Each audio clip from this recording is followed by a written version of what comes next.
What day is it? It's Friday, April 11th, okay?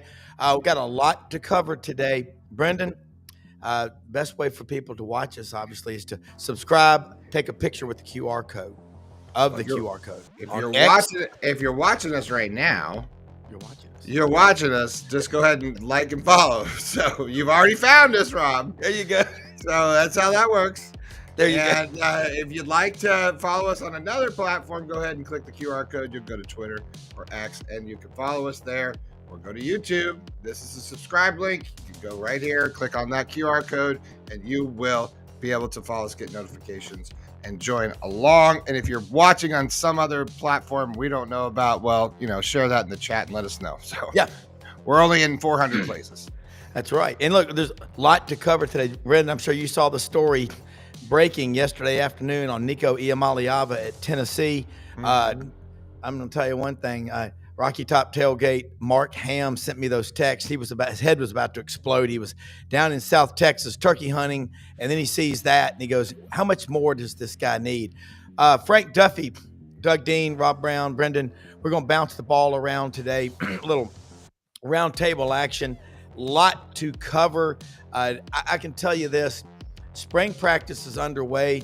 We're transitioning from basketball into football. I don't think after this season you're ever going to see as long of a drought between basketball talk as you may have seen in the past because, obviously, the Gators won it all Monday night. and the more you talk and think about this Final Four, the way they did it, it's an incredible story. And it's the stuff of which fans just cannot get enough. So, again, share and like, subscribe. We'll cover it all today. Doug Dean should check in just a minute. Frank, on the way out to Hot Springs to watch his horse run. We got the Masters underway. Frank, a lot to talk about. And, Jacques Doucet and I were texting last night down in Baton Rouge. They've been able to go to a few practices. Rodney Orr got to go to one Tuesday morning in Tuscaloosa. Pretty much everything is kept away. I think the more fans can read about what actually is going on in practice, the more they're going to talk about football and not all the other distractions going on around it. Want to get started, and Doug will be here in a minute, but LSU, these are good problems to have. All Brian Kelly's doing is winning 10 games a year, but LSU fans in this millennium, 3 different coaches. I mean, let's think about it. Nick Saban, Lester Miles. Let me repeat that. Lester Miles won a national championship in spite of doing everything he could to botch it. And then Ed Orgeron, the scholar himself, won it. Brian Kelly has a 10-year deal worth $90+ million. You can't get rid of the guy. He's in the family now. Yeah. He ain't gonna what do you think's going to happen with him? Well, keep in mind, he came to LSU out of all those 4 coaches that you mentioned. Brian Kelly had the biggest bona fides. Ed Orgeron, the only job Ed Orgeron was going to get was the LSU job. He couldn't have gotten any other job in the country at the time. Les Miles, again, had to step in after Nick Saban, took Wayne Huizinga's playing down to Miami. Actually, I think Les Miles did a great job. He was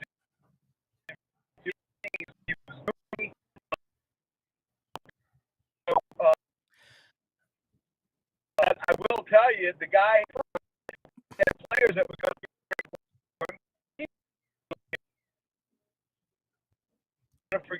you never forget your first. Nick Saban, I'm sure, in 3 more years, he'll be feted the floor of Tiger Stadium. His 2003 national championship team on their 25th anniversary. He's going in this year to the Louisiana Sports Hall of Fame. So the ice is softening, ice is breaking, it's melting. And Brian Kelly is the 4th in that lineage. And there's just, look, LSU has too much talent not to step up and take a crack at the national championship. And look, he did really great in his first year, making it to the SEC championship game. Again, way outmatched and outclassed by Georgia in that game. But it's something that, LSU fans are not going to put up with not at least playing and competing to get to Atlanta, and that's the bar. I mean, when you have the greatest the college football season of all time, and it's only 5 years in the rearview mirror, you are going to have great expectations. So Brian Kelly understands this. He's not stupid. He gets this. And look, this is a tough year for him. He's on the hot seat. And you've got to play well. You can't get blown out in games like we were embarrassed against Alabama. That cannot happen. And so he knows what's at play. Look, Alabama's having their spring game tomorrow. I was just driving through Alabama and heard about the A game that's going to be played. I believe it's tomorrow. Yeah. So I mean, we are in full swing. And what's interesting, Rob, is we haven't talked really much spring football on the roundtables the last 4 or 5 roundtables because we were so consumed with the incredible SEC basketball season and then in the tourney run. We haven't even talked about SEC baseball, where we have 7 or 8 teams in the top 20. LSU at number 3 is going to play your Tigers at Plainsman Park. The 11th ranked Auburn Tigers this weekend for a 3-game series. We just came off of sweeping Oklahoma. So there is so much to talk about where we've been focused on basketball, rightfully so.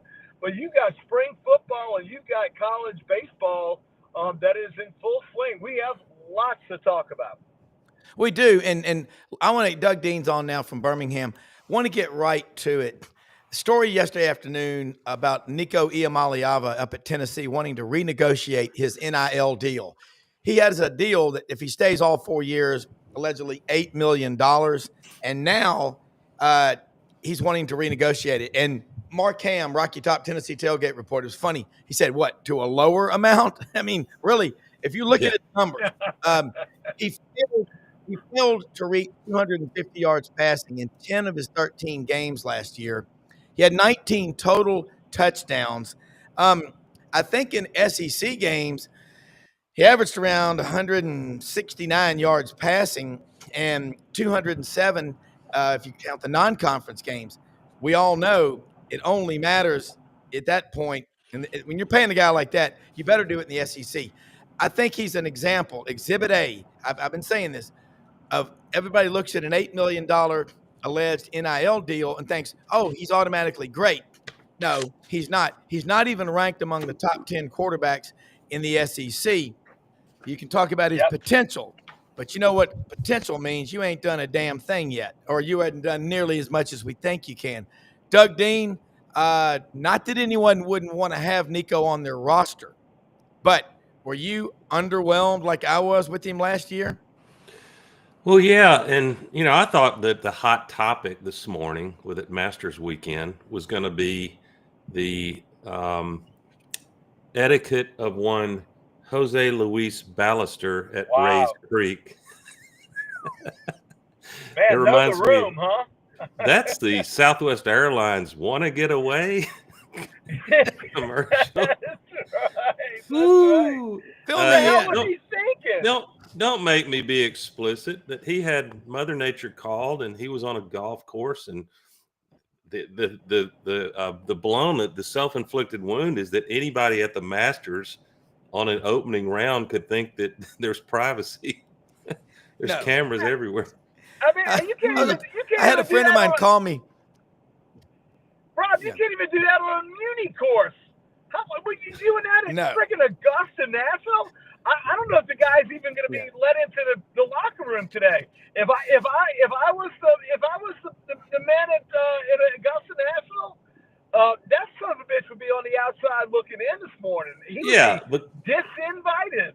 Because we're talking about, I'll take a little shot at the snooty Masters officials. It's an unbelievable venue, second to none. All the pros will tell you that.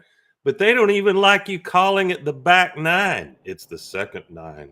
Because back nine, then somebody will say backside, and that will lead to boorish commentary. So, man, I can't believe that he just, where was his caddy, for God's sake? Tell him, what do you think? What are you thinking? All right, let's bring in Brenden, who is a caddy for 15 years at Castle Pines in Colorado. Brenden, did you ever take anybody out, whether they're a famous person or Joe Sixpack, and that happened? Sorry, I'm not paying attention to you, Rob. What did you ask me? I'm producing the show. What did you ask me? But they're talking about what happened at the Masters with the guy going out there and taking a leak in Ray's Creek. I would say, guys, this is what happens every day on a golf course. Exactly. And I would say, if you not every golf course is holding the Masters. No, but I'm going to tell you right now, peeing outside at a golf course is about as normal as it gets. And I've seen it. And I have taken Larry Mize. I have taken. I have a myriad of guys I've carried a bag for, and I have seen from caddy to player, all sorts of things happen from green to tee. From green to tee, you go to the bathroom, you have a beer, you smoke a cigarette. All these things happen. The vices come out from green to tee. That's what we always joke about. Masters frown. It'll be interesting to see, do they do anything with him? I didn't mean to detour your topic, Rob, but back to the NIL and the Isn't it more that he got caught? Isn't it more of like probably? I think that's that. I know a lot of that membership because they were crossovers. Castle Pines has mimicked Augusta National from the caddy outfits, from the way it's set up, and the whole thing. It's a Nicklaus course. And a lot of these members were members at Augusta National because Jack Vickers God bless Jack Vickers, rest his soul. He's passed, but he's one of the icons, and he is a Augusta National guy. So. Anyways, I know that membership, and it's just, I'm sure they're getting a hard time, but it's like, hey man, you got to go behind that tree over there. You got to go over there. So. And we all know that. It's the Masters. Doug, back to your actual topic, Nico, where we are now is imagine the NFL in which a player who fans were calling on, coaches were considering benching a quarterback in the NFL, and the season ends and he says, I need to renegotiate my contract. I'm worth millions more than this. Based on what? So we had the myth, I'm going to call it the myth of amateurism in college football was penetrated several years ago with Urbana and subsequent rulings. And now, we're in this interim period of insanity in which there's going to have to be some coaches that step up and say, listen, we want you on our team, but we're not going to surrender. We're not going to pay you based on your high school film. We're not going to pay you based on, a mediocre first season at QB or whatever position. And I think these coaches are scared to do that because you used to have a 3-deep quarterback room. Yeah. And now whoever's second or third string is in the portal and they're gone. Yeah. And you start to worry about, look what happened to Georgia last year. And I don't know if that kid that played in the playoff game will prove me wrong, but I just thought he was pedestrian. May have a ceiling that's higher than I realized, but these coaches making millions of dollars, they need a depth chart, and it's razor thin because of this portal activity. Yeah. And I think when,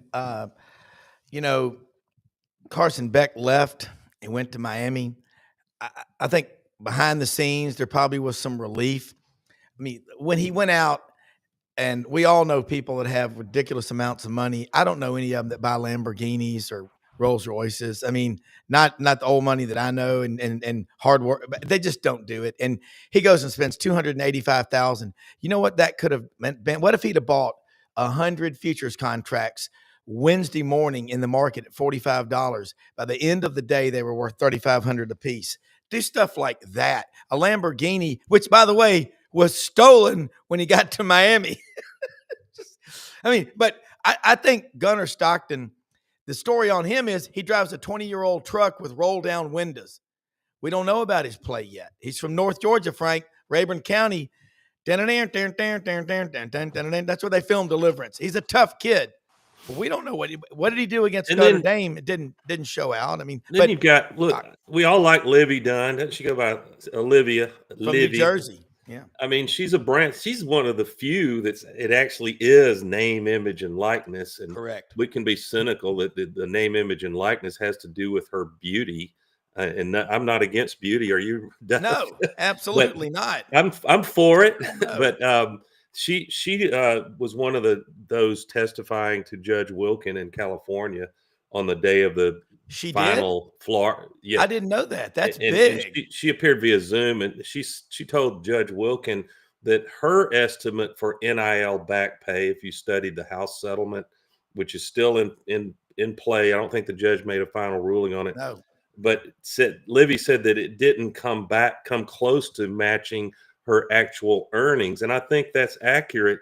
But my goodness, when you get to a settlement, both attorneys are involved, and they reach agreement. A judge has to bless it.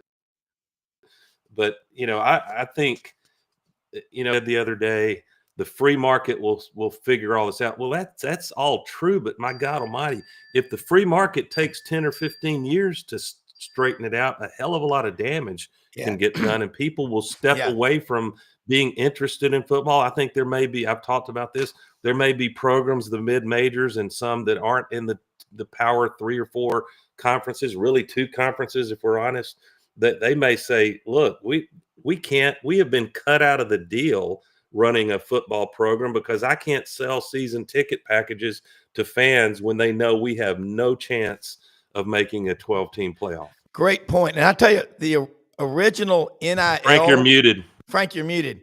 But Frank, we got you. But let me say, the original NIL, is that what we call it when politicians enrich themselves with their name, image, and likeness? I mean, how far back can you go? Frank, Livy Dunn going out there and testifying. The judge has not made a final ruling. I think she's got questions about what I've been told. John Hartwell said on the show yesterday, the athletic director at ULM. He's on a lot of those national committees. I think there were questions about the scholarships going up to 105 and all. But he did tell us yesterday that Rich Rodriguez, who's back coaching at West Virginia, had to tell 21 players on the roster, thank you for your services, but we don't need you anymore. I hate that. I don't like that. That's not what college sports are all about. And nobody, I just got a text, and I'm not going to say the school, from a friend of mine, and the president of this school in the SEC, which is west of the Mississippi River, was on a 2.5-hour conference call yesterday. There's a lot happening behind the scenes, Frank.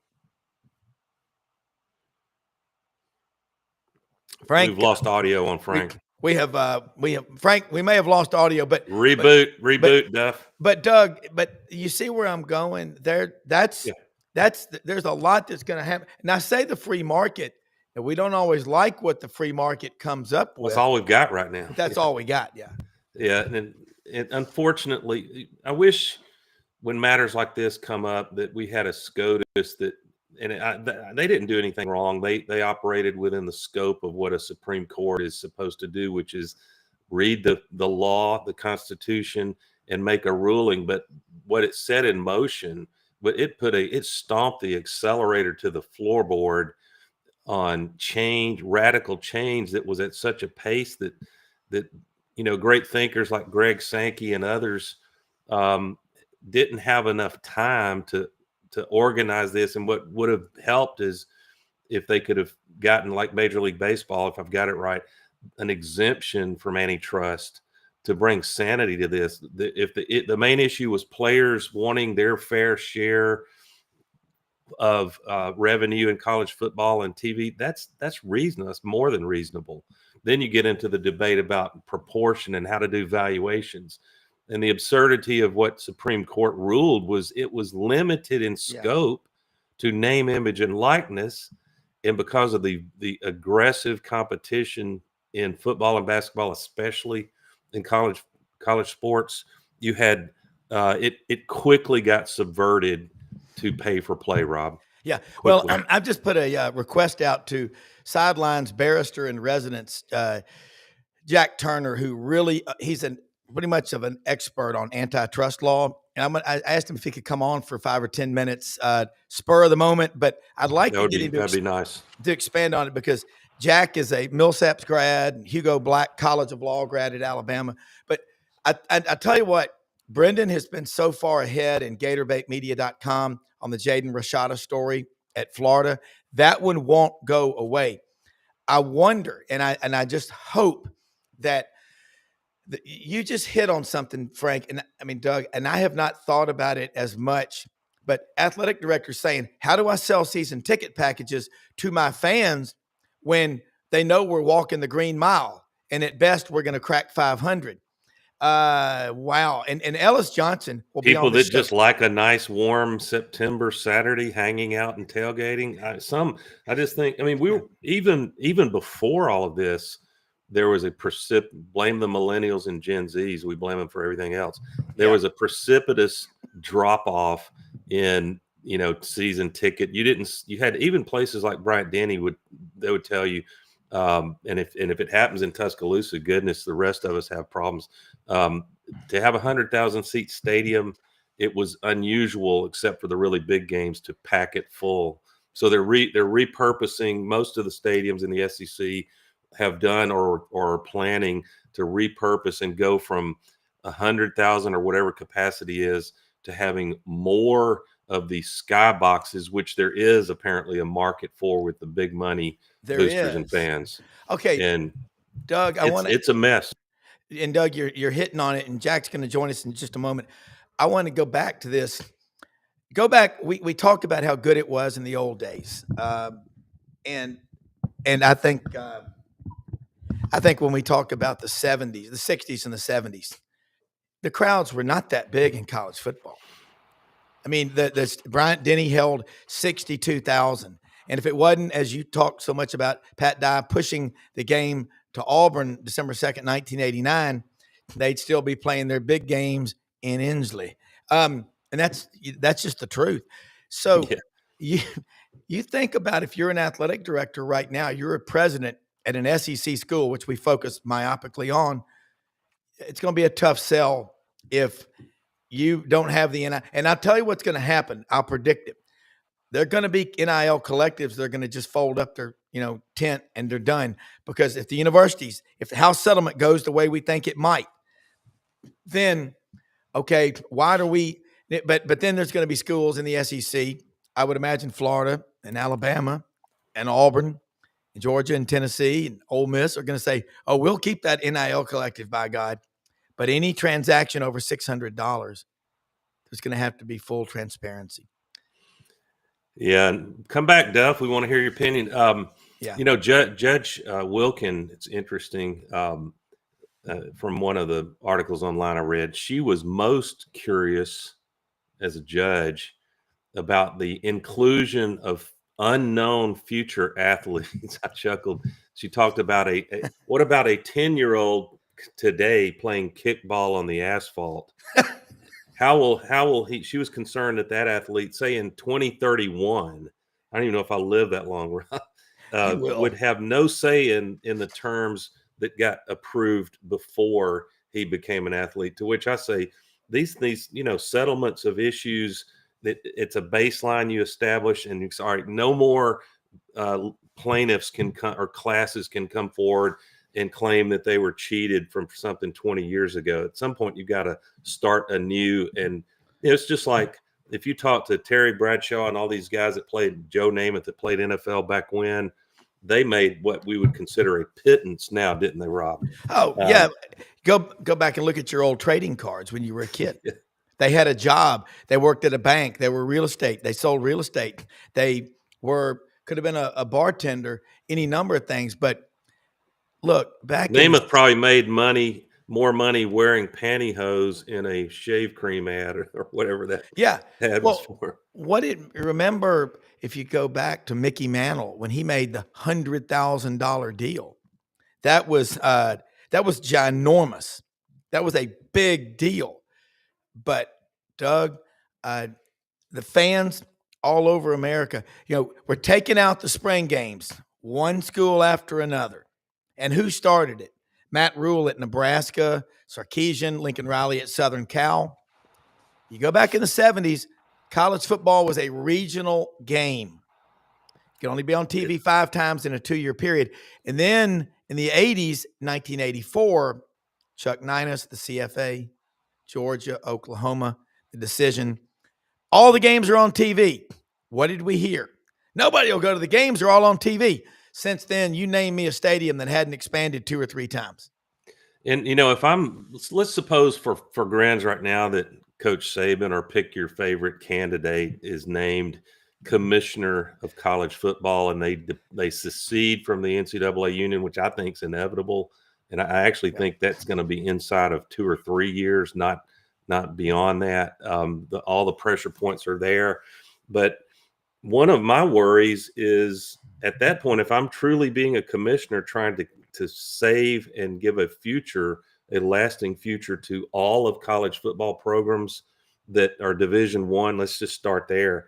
Then, even though I've cut my teeth in the SEC and all of Saban's GOAT status was achieved in the toughest conference in football of all, the SEC, well, suddenly I have a duty, if I'm fair, I have a duty to try to make, all this power move for the SEC and Big Ten. That's going to have a repercussion on the ACC, Big 12, and the conferences that can play some good football any given year. So there's a lot to consider to protect the brand if we want it to be a national brand, not just a Midwest and Deep South brand. We got Jack on. Yeah, we got Jack Turner in here, and we'll bring in our barrister. Jack, you got to love this guy. Pulls over in traffic. Safety first. What Jack. a guy. What a guy. Because it's billable hours, Rob. That's right. Jack, as David Brenner would often say on The Tonight Show when he was on there on Thursdays with Johnny Carson, he'd go, shameless plug, I'll be at the Sands Hotel tonight, tomorrow. Give us the name of your law firm. And I will say you are an authority on antitrust law. And we'll be eating lunch later today at Waffle Shop at 11:27 a.m. Central. But give the name of your firm, and then we wanted to get your thoughts on the House settlement, what's going on, and this is the effect it could have on not just the SEC but college sports as a whole from a lawyer. Well, the firm is Quinteros, Prieto, Wood, and Boyer, Miami firm. We're all over the country though, and I'm with the Memphis office. As far as the House settlement goes, now I believe we're still waiting on final approval from the judge. Yes. The lawyers, the parties can agree to something, but ultimately a judge has to prove it. When I was a baby lawyer, a judge reminded me of that in no uncertain terms when I thought we'd agreed to a continuance, but he hadn't. Yeah. Sure. But as far as this one goes, it's a settlement of an antitrust suit brought against the NCAA and the major conferences. For current athletes, to get NIL money directly from the schools. The original NIL arrangement, they couldn't get it from the schools. They could get it from sponsors, whoever was paying for their name, image, likeness. Yeah. Now the schools themselves will be paying it. Technically, the conferences will too, but that's really money that would have gone to the schools. So this is really the schools will just be paying that out of their indirectly through reduced revenue sharing, stuff that came in from the bowl games, tournaments, college playoff, all that. And then, of course, the TV rights, the big thing. Okay, so, Doug, I didn't know that, what he just said. So let's say $50 million was given out by the SEC last year, and we're hearing stuff that with Texas and Oklahoma in, soon it will be 60, 70, 80, 90, 100. Is that incrementally is there going to be a COLA, cost of living adjustment for that going forward? For how much the NIL money is? Yeah, doesn't it have to increase a little bit each year?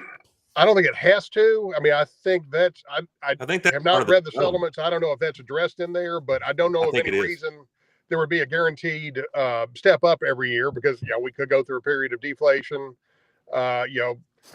People's tastes and preferences change. There was a time when boxing and horse racing were the most popular sports in the country, and they don't produce the revenue relative to everything else they used to. So there may be a time when TV revenue is down. People move on to something else. Yeah, Jack, Jack, if you had, thanks for coming on. This is awesome. If you had your druthers, and we all understand that the glacial pace of legislative action and matters like this, but is there any, even if it takes 5 years or more, is there any hope of Congress swooping in with a magic antitrust exemption like I believe MLB has? If I had my brother, we still have this? the Big Eight in the Southwest Conference, and the Oklahoma-Nebraska winner be playing in the Orange Bowl every year. But I understand. As far as Congress stepping in, theoretically they could. I think that's. Am I paused? You're good. Theoretically, You're good. they could. I think that is highly unlikely, though. I just think Congress does not want to mess with this football if they can leave it in the court's laps. So we have to live with the mess that Rob likes to say, and he's right. It's the question that worries me is how long will the free market? The free market will sort this out, but a lot of damage can get done during that interim period. Yeah, he'll reboot. But Doug, man, you've really touched on something though. Athletic directors trying to make that hard sell if they don't have it. I mean, but Jack just pointed something I didn't really think about. I've been under the assumption that athletic directors, university presidents are going to have to search around and go tell their controllers, their CFOs, and say, go find me $21.5 million. Therefore, how many sports are we going to cut? And, you mentioned horse racing and boxing being the most popular sports. They were such clean sports run by such morally clean people. I'm surprised that happened. Jack, are you there? Yeah, I'm there. Sorry, you cut out at the end of that. I was just talking. Horse racing, I was shocked. And then you cut out. Yeah, and I was shocked that those sports failed because they were such clean, healthy, wholesome sports run by good, honest people. Well, as far as sports being cut, that's another interesting question. Yeah, that's another interesting question because there's potentially a Title IX issue. Title IX is the federal law that says that money on college sports has to be spent in proportion to the participation interest between men and women. Now, the Trump administration, the Department of Education, has issued a guidance saying that NIL money does not have to be calculated in your Title IX spending. That will probably be the way it works for the next 3 or 4 years, unless the courts decide otherwise, and somebody will have to bring another lawsuit because that's not really covered in House, as I understand it. But when you get a Democratic administration down the road, they may say, no, you do have to calculate that. And that would certainly result in some men's non-revenue sports being on the chopping block. Jack, what do you think was magical, if anything, about the back settlement from 2016 to 2024? That calculation of, we're going to have to go back and give Jarrett Stidham, Auburn people are, Jarrett Stidham and Kerryon Johnson some money for that 2017 season. Explain that to us. Yeah, I saw that, and I don't know the details, but I would suspect that has to do with the statute of limitations window. It is. When the suit could have been brought. Anything before that is not going to be covered by it. Yeah, so that's really interesting, and I like Gator George. I love this guy. He gets up in Portland, Oregon. Okay, he's got a brother that went to Auburn. He's a Gator. Would Jack be willing to serve as administrator over college sports and fix this mess? And Jack, your famous quote you gave me, we talk every day, but you said, I'm against anything that makes college sports more like pro sports. So you're a hopeless romantic, which is why we love having you on the show. Jack would be one of Commissioner Nick Saban's first hires as in-house antitrust counsel for college football. Yeah. Well, I will say this. His father, rest his soul, I love that man. The biggest Alabama fan I knew more about history in the South, in the Southeastern Conference. Your dad would have been an awesome commissioner. He would have ruled like that judge in no uncertain terms. It could be 9. It would have been incredible. But all right, Jack, I know you got to get going. But and Doug, you're way better on these questions on this because of your job away from here. You understand all this technical minutia. So take the last question. And Jack, I'll see you at 11:27 a.m. Central at the Waffle Shop. Well, Jack, briefly, see you there. We're making you king for a day before you buckle up and drive safely. And the next few steps, assuming Judge Wilkin with minor tweaking approves the House settlement, what are some of the next steps that the powers that be of college football is realistically that they can make to try to get more competitive level playing field, which seems to be the biggest threat when programs are going out and they're buying a roster? It's not NIL, it's pay for play. And that was not within the scope of what SCOTUS ruled on, but here we are. What would you do next if you're in the power base? if I'm in the power base, I probably beg and plead with Congress to step in at that point, because right now with antitrust, existing antitrust law being the driving factor, the courts are going to say that any attempt to limit it among the group is basically constitutes, creating a cartel and price fixing. Now, Congress can change that, though. Congress has the authority, if they choose to exercise it, and that's the big if, to impose a little sanity, because, there's the Major League Baseball has its antitrust exemption. Congress can create exemptions in antitrust law, and they can certainly do it here and say that the NCAA or the conferences or some other body that the major conferences choose to create, because we've been heading in that direction for a while, has a right to impose certain limitations on it if they want to do it. Yeah. And one other question. The problem they've got is politically, you're dealing with a bunch of young men who are kind of sympathetic. Their argument is, we're making all these millions for everybody else. Why shouldn't we get our fair share of the pie? And the counter argument is, yeah, we want you to, but if we don't have some regulation on this, the whole thing is going to collapse. And you have a bunch of schools just have to get out of football because they can't afford to be competitive. Yeah, and one more question before you go, Gator George. This is a good one. It's just kind of like, wow, maybe he's a lawyer. I don't know. Should all the gambling consortiums, DraftKings and all this, and syndicates have to kick something back to the players that enrich them? I mean, without the players, nobody would bet on their propositions. That might be the question of the day. I mean, that's damn. Gator George, what are you drinking out there in Portland, man? This guy's very smart. He's still on a high from March Madness. Yes, he's still. And I'm waiting, Jack, for somebody to call Walter Clayton Jr. Walter Cronkite. But the guy, talk about that, and then we'll let you go.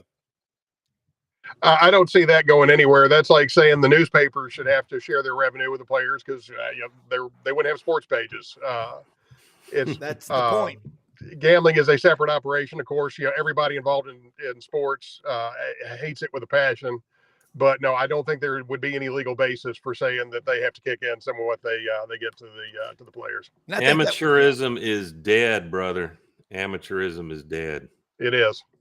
Yeah. Yep. And that's what's crazy. But we still got the games to talk about. Jack, thank you so much. You're an incredible man and an even better attorney. The barrister of sidelines. Thanks.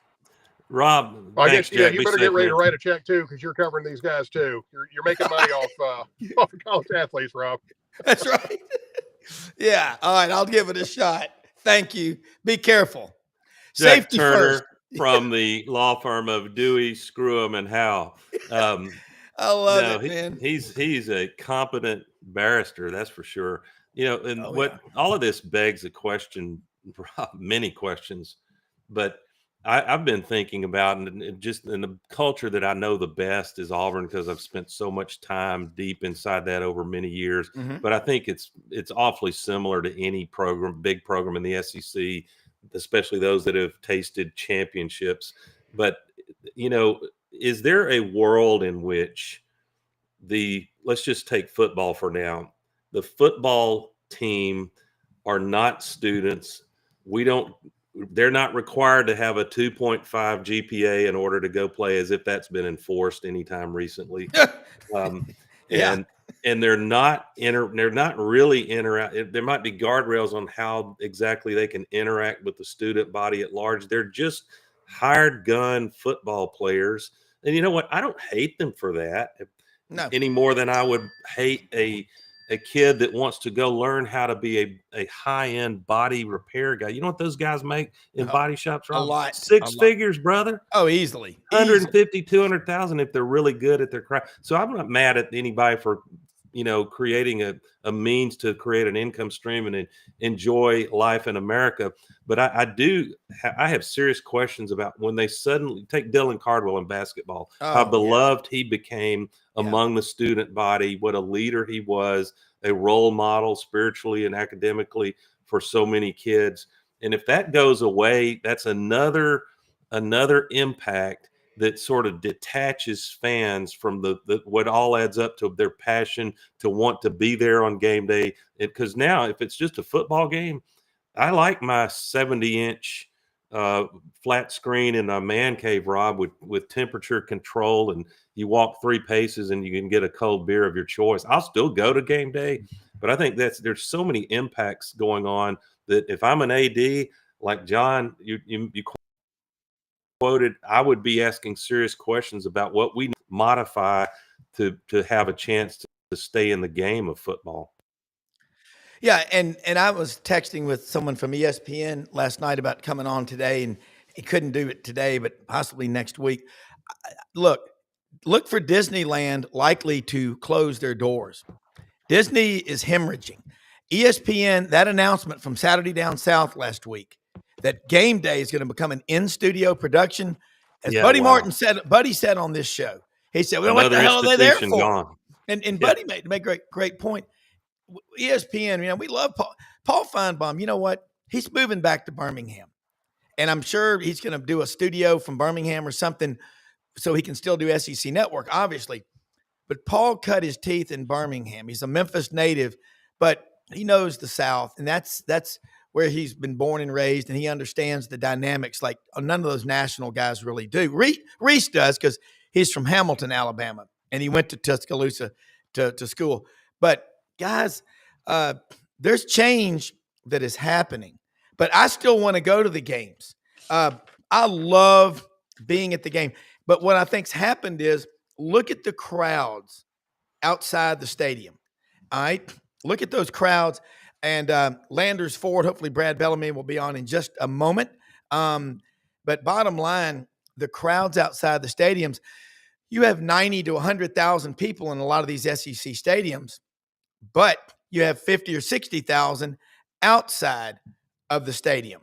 So those are the guys they're saying, okay, I want to watch my 72-inch or 84-inch flat screen, get cold beers out of my cooler, my freezer, my Yeti full of ice. I like them ice cold.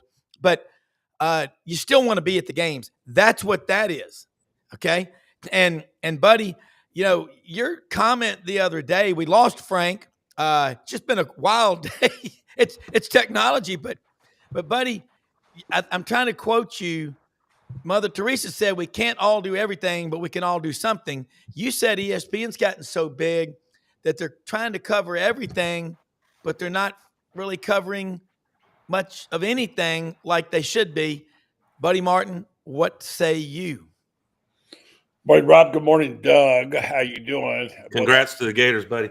Yeah, that's, I try not to be too flashy with Gator stuff today. But right. It's the time right now that's really quite interesting going on, and no one outside of Gator Nation would probably appreciate and understand it exactly, but they get an idea. It's not just about winning the Natty. That's great, but there's other things at play here. There's a deep welling up of emotions I've never experienced. And I've been talking to a lot of veteran Gator people, players, coaches, what have you. And this was like no other national championship. My friend Freddie Weeby, who's Spurrier's partner in the restaurant, said he's been to all 6 natties, 3 in basketball, 3 in football, and yes, Florida's the only school who's ever done that. Sorry, not bragging. It's just a fact. And he said this one was different than all of them. I have had people openly crying on my show the last couple of days. The great Chris Doring, football player, was there you might have heard about this. He was at the game with his son, with some of his former teammates. And sitting there after the game, he welled up and started crying because it just, we don't know why this particular national championship has resonated deep within the souls of Gator fans in a way that has never happened before. So I know outside the circle, people say, big whoop, who cares? But inside, there are people who know and care. It's been an amazing experience. And now on Saturday, they'll try to flip the switch a little bit, Doug. They're going to have we can't see it on TV because they don't broadcast this stuff, but I won't be there. So I guess I have to hear about it. They had this celebration for the basketball team now on Saturday, and then the Orange and Blue game to follow after. Gentlemen, it's going to be like Woodstock. There's going to be a lot of love going on right there. And what a great day it is for the Gators. Now, I would hope that the SEC brethren, while they might be a tad jealous and maybe had a little bit of Florida overload, would appreciate that if they were LSU or what this means. And I hate to over dramatize it, but it's almost like a spiritual quality to it. Yeah, It's really sure. cleansed the soul. And it's not a matter of people talking about, I don't need Paul Finebaum to tell me the Gator basketball is good. He didn't do it. He wouldn't do it. And if you think about why, well, I'm not going to get petty. Isn't Paul moving back to Alabama? yeah, He is. going back to Birmingham. Yeah. And Paul Benn's a good friend of mine and been a good friend of the show. He would not, for whatever reason, he would not validate Florida. He would not. And I've talked about it. Rob, you've heard me ad nauseum on this show. Doug, maybe you too. That when you go into a half an hour show, ESPN, and you have Woody Pages from his final shows, my friend, Tennessee graduate, and 3 other young people that I don't know, and they talk for 1 hour about the teams that could win the SEC, could win the national championship. And they mentioned Tennessee, what he was all about Tennessee. They mentioned Alabama. They mentioned Auburn. Auburn was the best team. Duke was by far the best team and had the greatest player of all time. That's what they said. I listened to it, I gagged. I thought, wouldn't Florida be worth just a little tiny mention in there? And Doug, I know you have, Rob. So I'm not going to sound like a bitter or whatever, but it just goes to show you, Rob, what you said. Well, he said, ESPN covers everything and covers nothing. Go ahead, Doug. My buddy may have locked up. Buddy, I think I know, and there's a parallel in many ways with the Auburn fan base. I think I know why there's this huge welling up of emotion in Gator Nation. And I think, and I'm probably not exact, but I bet it's in the ballpark. It's born of suffering when a proud program that has tasted 2 championships under Billy Donovan, under Spurrier, under Urban Meyer. Then I don't like the word spoiling because the point is to try to win championships. But then you go through a long period of a drought of suffering, and there's a lot of hunger, I'm sure, with Gators in the football side of things, which is looking up for sure after last year. That I think Napier's going to be just fine. But that through that desert experience, once you finally claim the championship hardware, there's something different about it. That emotion finally pours out, and Todd Golden's going to be a good one, and he's got a long runway for you guys. That's for sure. Congratulations. Yeah. And buddy, that along the line, what Doug's saying, you watch national and we all know people, and Doug, we've had them on the show, the national guys. And you were a national guy, buddy. I mean, you used to live in New York. You lived in Denver you were the Denver Post sports editor. I mean, that's a big ass deal for like 17 years. And I know people now that when I talk to them from Denver, because some of the companies that I've worked with, their service centers are in Denver.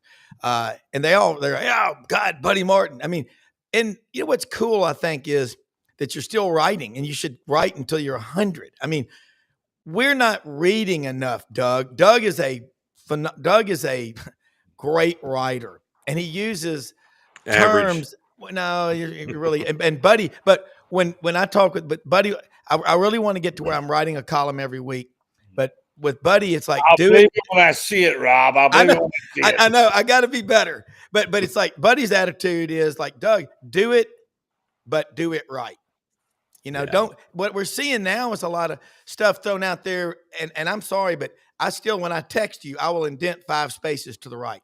I look at punctuation, grammar. I had a guy named Jack Sims at Auburn that taught me freshman year. I knew Jack very well. He was a skywriter. I knew all about that. But if you misspelled a word, you failed the whole test. Yeah. Buddy, I couldn't help but think sometimes people I've talked to that are associated with programs that, if you just look at March Madness, that have cut the nets down. I mean, they've got to be good to get there. But almost all of them are humble enough to say, yeah, but you know what? There's a smidge of luck involved. And looking back, Florida was a flat out a matchup problem for Bruce Pearl and this historically great Auburn team all year long. I looked at this KenPom on both Florida and Auburn, buddy. This is incredible. Florida and Auburn would have the best KenPom justified power ratings as teams going since 2002. And so Auburn was unlucky that the matchup problem all year long spanked Auburn in Neville Arena regular season, and then it was a competitive game in the Final Four. But what Auburn needed, if Lady Luck had smiled, was Texas Tech to find a way to close that deal against Florida. And you just dodge having to play a matchup problem. Now, could Bruce Pearl have beaten Texas Tech? We'll never know. But Gators. If I'm a Gator, I'm not going to call any of it luck.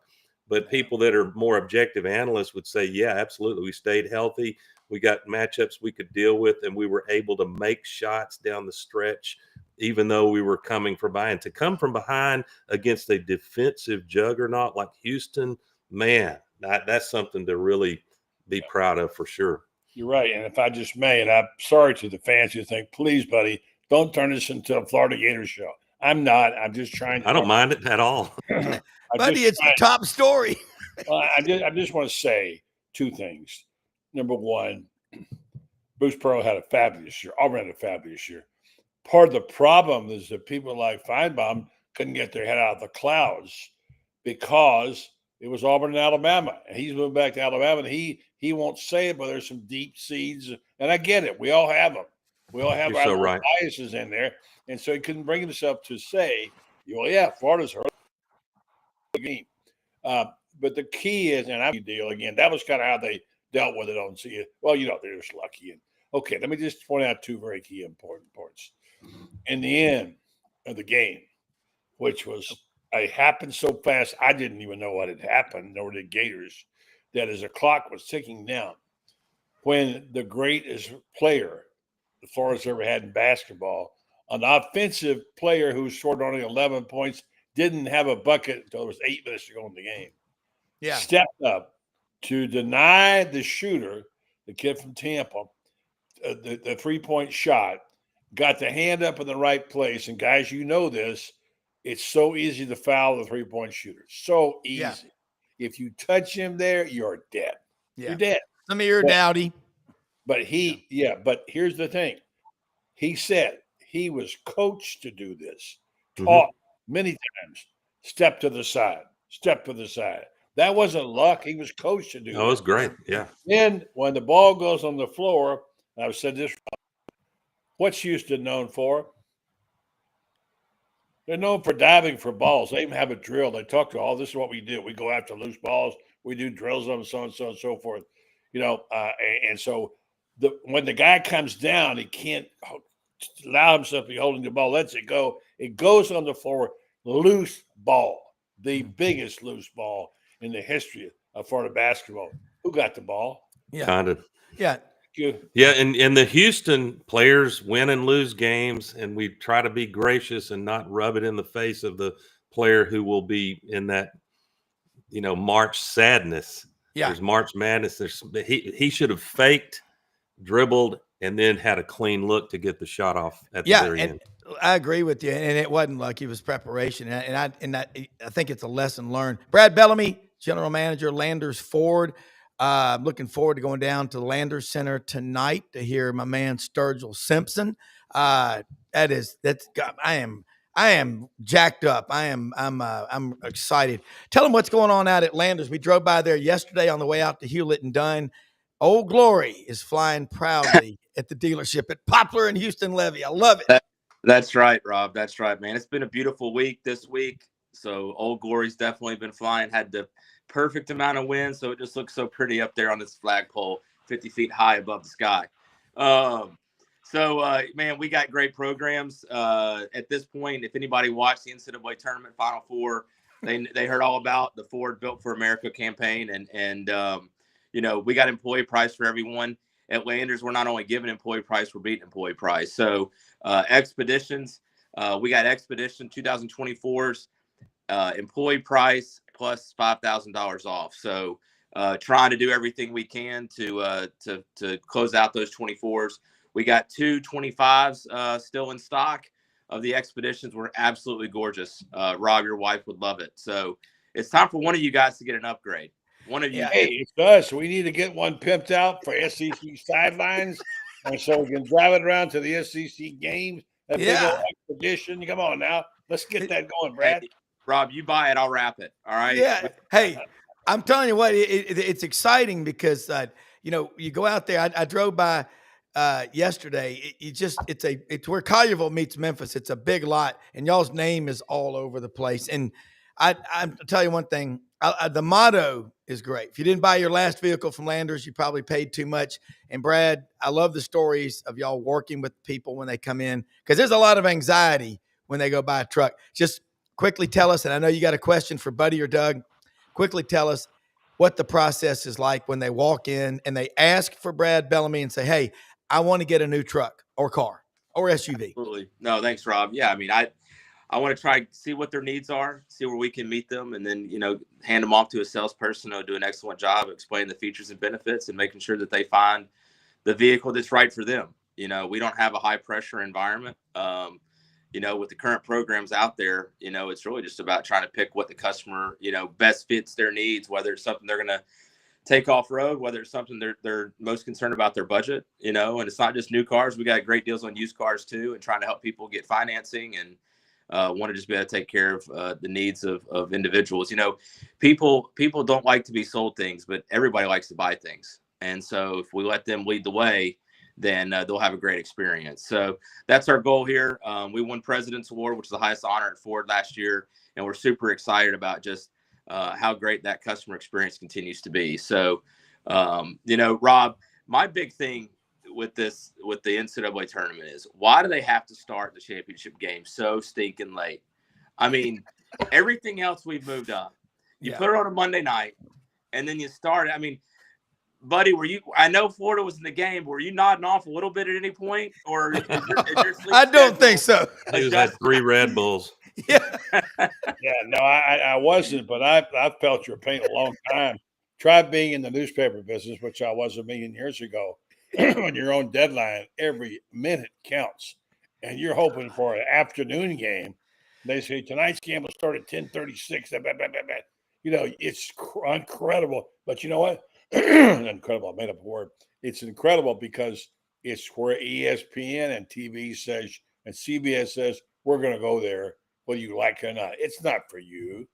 It's not for you fans. It's for us. It's for the West Coast. It's for our sponsors. And we have to live with it. We're like, the old term redheaded stepchild. That's who we are. And the media has no say. And I feel your pain, Brad, and guys starting to feel it for sure. And I wish somebody like Doug, who's got some pull, would do something about it. Hey, Brad, y'all are no worse y'all have recovered from the flooding. I was weeping gently at the sight of Buffalo Trace Distillery underwater. Are y'all good on the flooding, Brad? Man, we're good. We had a few different employees that had some different things happen at their house in terms of some, extra water that they weren't expecting that joined them on Saturday evening. I felt bad for our local CBS affiliate here in Memphis because I guess there's some mandate if they have to be on air if there's warnings and so they were the sound for the entire first game of the Final Four, which it was understanding. One of our owners has a place in Taylor, and they were coming through Taylor, and he was wanting to watch the game, but also get an update. So, I mean, in those situations, guys, and there's only so much they can do, but it is tough when there's like these calls, especially at the end of the game, and you have no idea what they're talking about or what they're debating. All you hear is about the straight line winds that are now hitting Taylor, Mississippi, and you need to get your safe space. You need to get your safe space. I mean, there should have been some drinking games for all those folks in the Memphis area during that first game, because we could have had some pretty good drinking bingo or something going on. Maybe celebrate some of that Buffalo Trace you might not be able to get from those bottom level barrels. Brad, I want to use some sleight of hand to get Buddy off of talking basketball, because it's painful. It's still painful. I'm kidding, Buddy. I don't blame you. But tell us about Ty Simpson. Are there high hopes for this QB who's the runaway favorite, it looks like, in spring in Tuscaloosa? Yeah, I mean, I feel like the way that everything ended with, the previous era, I think everybody's ready for a change and ready to see what we can do. I mean, that Michigan game was about as painful as the Oklahoma game, and it just seemed like big moments didn't turn out to be very well for last year's team. And I mean, and Ty Simpson's a West Tennessee kid too, so Martin, he can he make all the throws, you think? I hope so. I hope so. I mean, the thing with we have to see some football. I get it. I mean, how many times have we also seen a situation? I mean, and I don't know how it's going to be with Kalen, but I mean, with Saban, where the guy in spring practice that was a starting quarterback, he played about 2 drives, and then it's like he's out, and then the next thing you know, I mean, he's transferred somewhere else. So the thing about Jalen is so hard to. I think he might catch on the right NFL team, but it'll be a process of getting him there, and it's kind of what Jalen Hurts has been through a little bit. It's gone pretty well for the Eagles, but if I'm the coach at Alabama, man, it's just so hard to take Milroe off the field with what an electric runner he is, and he's not a bad passer. He just had some bad moments, and that's going to happen when you go against these savages on the defensive line in the SEC. Yeah. I mean, Brad, the thing with Jalen Milroe and Buddy, everybody was on this panel, 12 for 185 against LSU last year. 12 carries. He rushed for 185 yards and a bunch of touchdowns. You just can't. I mean, you got to love that. Buddy, you watched John Elway's career when you were in Denver writing. He took so many hits. I heard a quote from him one time. He said, "It takes me 30 minutes to get loose enough to get out of bed some mornings. I'm so beat up." But you've watched the evolution of football, Buddy, a lot over the years. And you talk about these dual threat quarterbacks and all. You got one at Florida, DJ Lagway, who can scooter.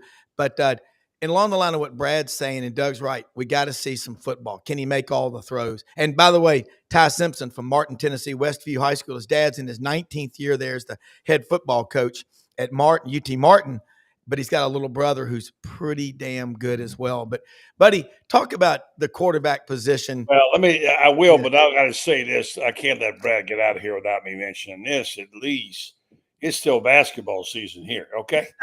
And here's the news. And, of course, the celebration will take place for basketball on Saturday prior to the Orange Blue game. Then we'll have the Orange Blue game, which we won't see on TV. But here's the bad news. Florida apparently has a commitment from this kid from Princeton, Xavier Lee, who's a world-class point guard. Unbelievable. He was a high school teammate of Tommy Hoff. This guy is the bomb. 6'4", average 16.9 at Princeton. 6.1 the runs RPG last season. The Tigers, a massive get for the champions. This is big.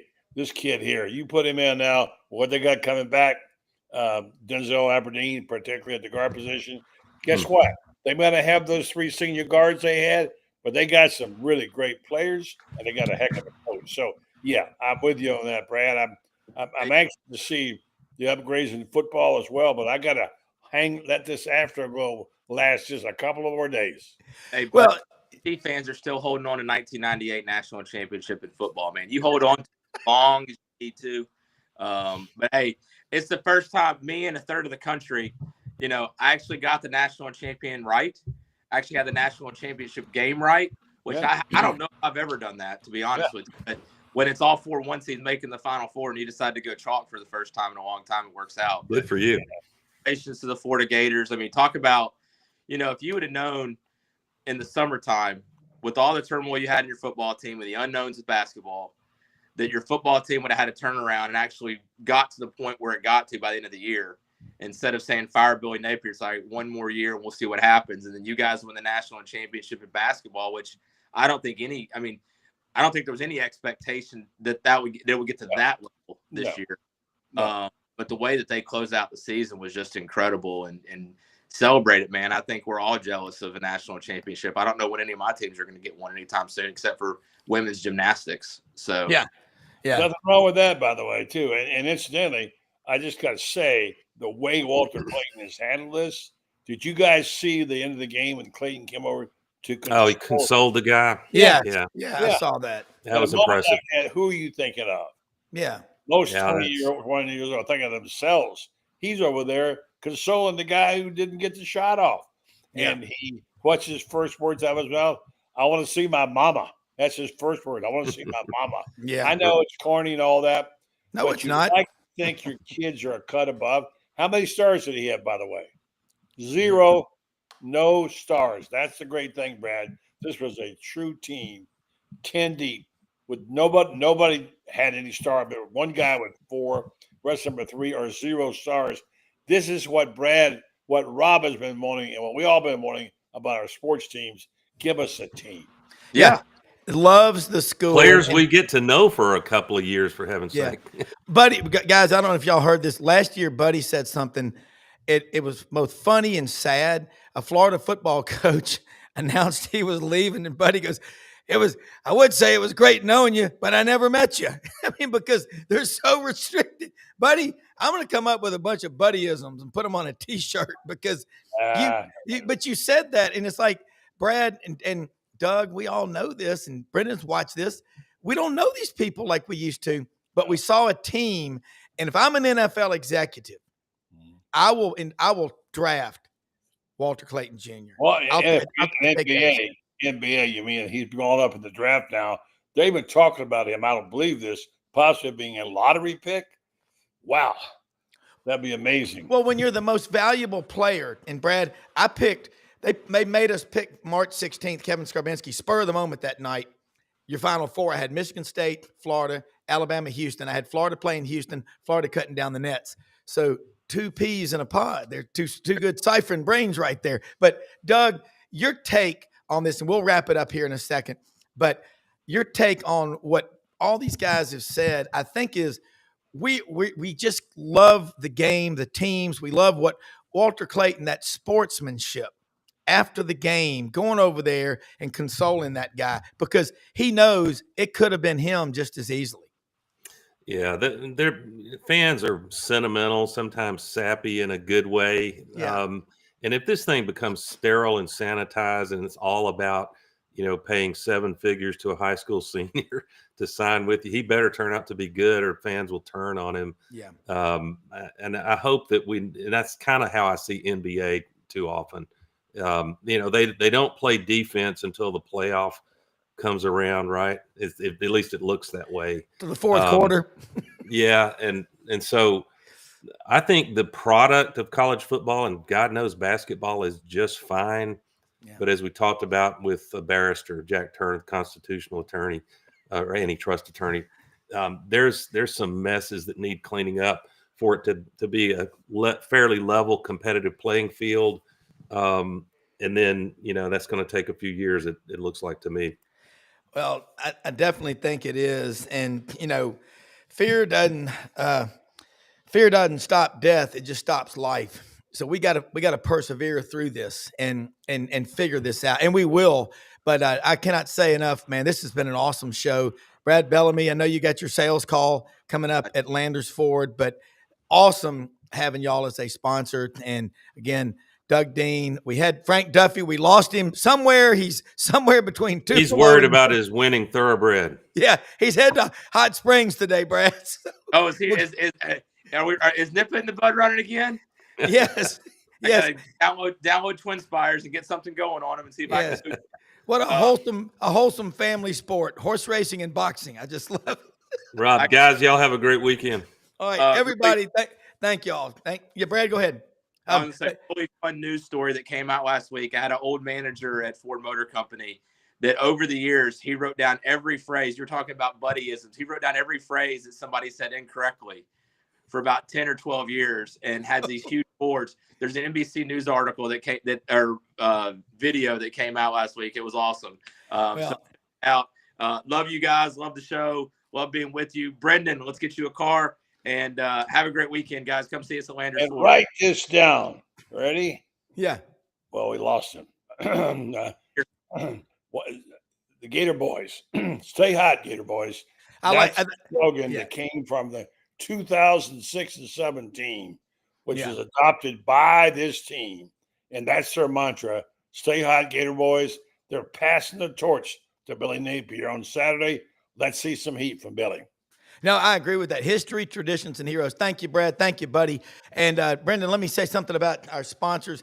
Another one of them, Hewlett and Dunn Boot and Clothing Company out in Collierville on the historic square. Look, a lot of reasons to go out to Collierville on the square. The music festivals and all coming up. I was in Hewlett and Dunn yesterday.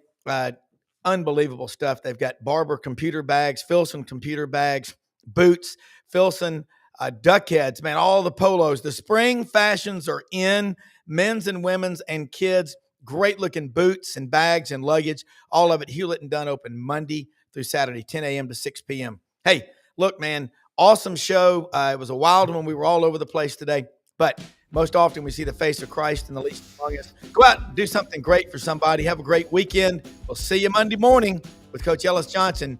We're going to break down spring football.